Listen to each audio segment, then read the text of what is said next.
Hello, I'm JJ, producer of Uno. Today, I'm gonna introduce the UX work of Uno with our UX design leader, Sisi.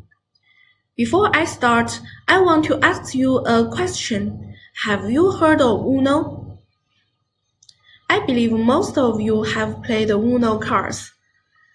Uno board game was invented in 1971, then has been enjoying its 40-year-long popularity.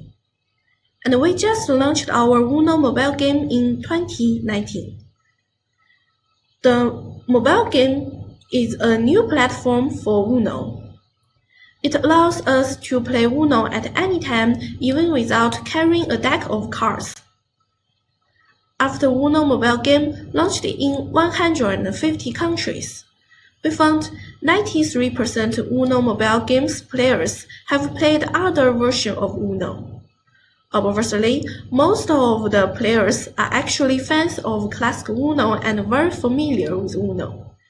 This number really shocked us, but it also proved that we were using the right design approach in the development process.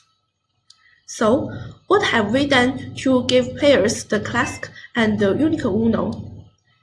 And finally, make it available to players to play Uno all over the world, anytime, anywhere.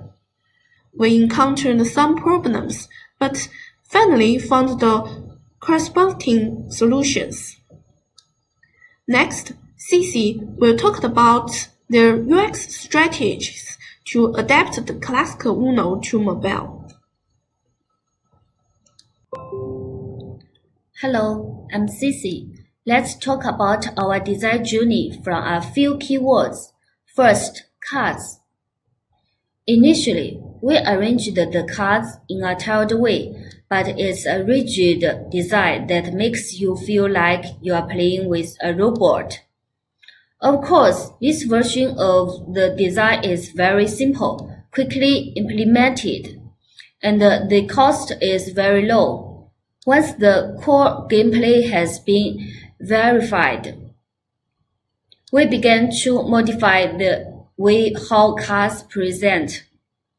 We need to study how players hold cards when playing Uno board games.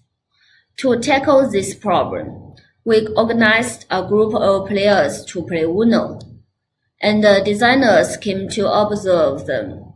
Then we took a photo like this. When the players hold cards, because of the palm structure and posture, the card will show a certain arc, and in order to prevent opponents from picking, they will turn their hands sideways. But cards in our game are laid directly on the table. In real life, it's impossible to have such a situation, because from this perspective we can't see the front of the card. We try to use law of closure to design the layout of cards. When we find ourselves looking at 3D cards, it's natural to think of a hand holding them, because it can remind us of playing Uno with our friends. So we made an important decision, designing the cards in 3D on a table as if someone were holding them. This took us a lot of development costs, but it's worth it, and the final effect is very nice. After we solved the problem of holding cards, we started to look at the user interactions in different modes. This is 2v2 mode, and I can see my teammates' cards. But when my teammate has a lot of cards, how can I see them clearly? Tap to enlarge your teammate's card directly, or slow down and using the previous design approach. Continue to study the behavior of Uno board game players when they are playing cards. This is a picture of player holding a hand of cards. When playing Uno board game, people are used to deciding which color to play first, then holding a visually focused card close to themselves and picking it out individually. We learned from Uno board game and designed our mobile game card viewing experience. Just tap on the cards of your teammate, and the touched cards will be held by an invisible hand. We let the 4 surrounding cards be lifted at the same time for comparison purpose. After solving the card problem, make the core gameplay smooth become the next problem to be solved. Uno's calling Uno is the most exciting part of playing Uno. However, it's not feasible for a mobile device to calling Uno directly. We can't recognize it perfectly by voice on the mobile phone platform, and when players play mobile phones, it's not suitable to shout all the time, which is easier to scare others. Because the players are not face-to-face, they are facing a phone. For the design of calling Uno, we designed the Uno button on the right. Players' tap of the button is calling Uno. But we also considered players' habits, especially when playing Uno mobile game offline with friends. They may blurt out Uno. So we designed an extra voice recognition function, Voice Uno. Once opened, players can call Uno just like they do in Uno board game, and kids can easily use this check to call Uno. But that's just an additional option. You can turn it on and off. Next, rules. This case is about rules.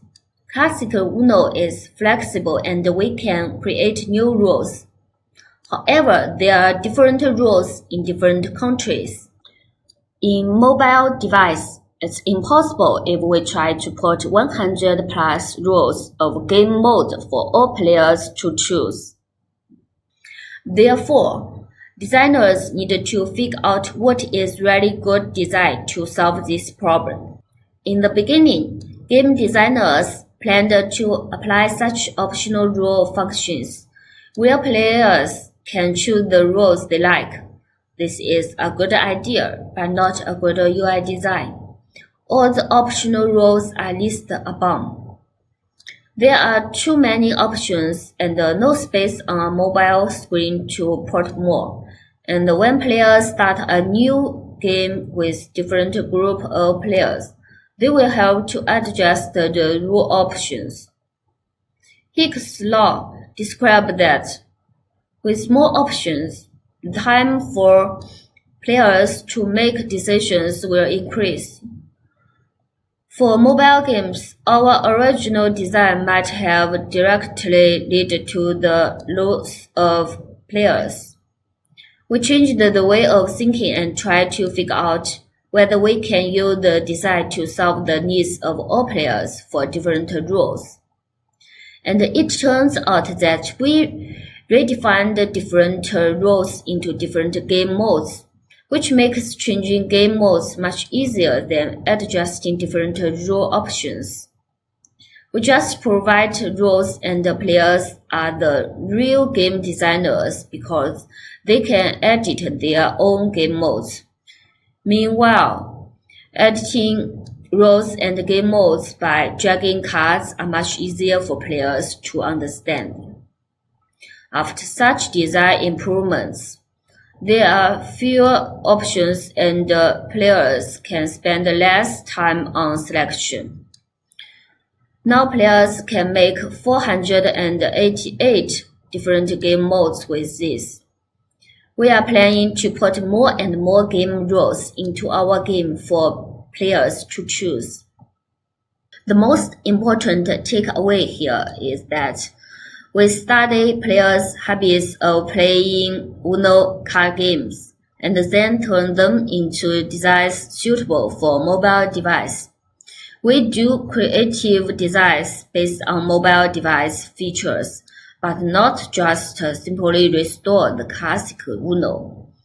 If you want to put a classic game on another platform and make it more popular, try to think about how players experience it on previous platform and what the core experience is. Then keep the core experience and make your own innovations, so you may be able to figure out where is your direction of design.